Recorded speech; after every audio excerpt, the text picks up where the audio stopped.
मो पछे आपण माने देखि पारुथिबे जेमति हरड़ गछटी अछि 2 मास तले एई गछटी गोटे मंजी आकार रे थिला।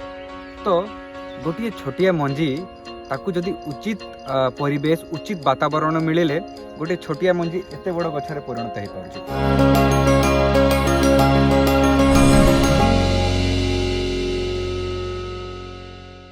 नमस्कारम जुहार जय जगन्नाथ। मु अमूल्य किसान साथी आपण मानक पुणी थे स्वागत करुच्ची।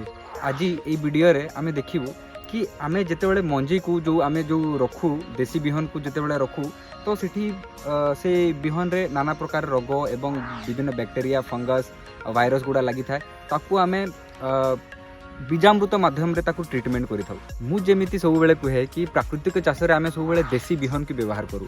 तो आमे गला वर्षर जो हरड़ जो मंजी थिला किंबा जो कौनसी प्रकार रो भी आमे जो पनीपरिबा चाष करू तार बिहन को आमे रखि थाउ एवं जेतेबेले रखू रखि सारला परे ताकू पुणी नेक्स्ट वर्ष आमे ताकू किंबा नेक्स्ट सीजन रे ताकू आमे व्यवहार करू।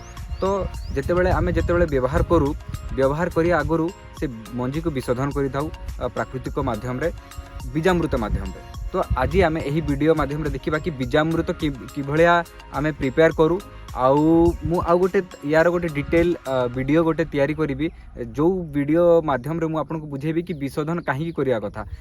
प्राय चाषी इठी बिहन विशोधन करंतिनी किंबा जदि कले भी से केमिकल माध्यम रे विशोधन करंती। एही वीडियो रे आमे देखिबा कि बीजामृत केमती प्रस्तुत करा जाए को उपादान गुड़िक लगे एवं ताकू केते दिन स्टोर करिवे ताकू केमती दिया जाए ए सब विषय रे आमे आलोचना करिवा एही वीडियो रे। एही बीजामृत तैयारी करिया पई आमको 5टी जिनस दरकार पड़े।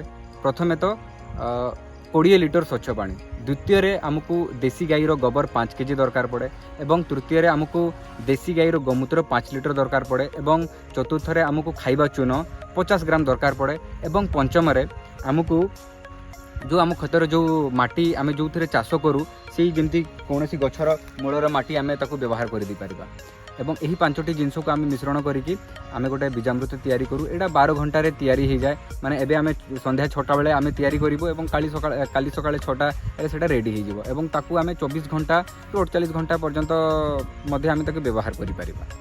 आसतु मु आपनको देखेबी आमे कि भलिया बीजामृत प्रिपरेशन करूँ। तो प्रथमे आमे 20 लिटर स्वच्छ पानी नेले एवं तापरे ता सहित 5 केजी देसी गाई गोबर नेले तापरे आमे 5 लिटर देसी गोमूत्र नेले एवं ता सहित आमे खाइबा चून 60 ग्राम नेले एवं ता सहित आमे खेतर माटी पाखापाखि मुठाई माटी नेले एवं यही सब जिनस को आमे एबे से पानी सहित प्रथमे आमे एबे गोबर को मिसेइबा। पानी रे गोबर भल भाबरे मिसिला परे पानी रे गोमूत्र चून एवं माटी को मध्य भल भाबरे मिसेइबा एवं एहा परे गोटे अखा माध्यम रे एही ड्रम को ढांकी देबा। तो यही भलिया हमर बीजामृत आज प्रिपरेशन सरिला आउ याकू आमे 12 घंटा परे याकू व्यवहार करि परिबा एवं याकू 24 और 48 घंटा भितर ही हमको ये जो बीजामृत अच्छे ताकू प्रयोग करिया पे पड़िबो।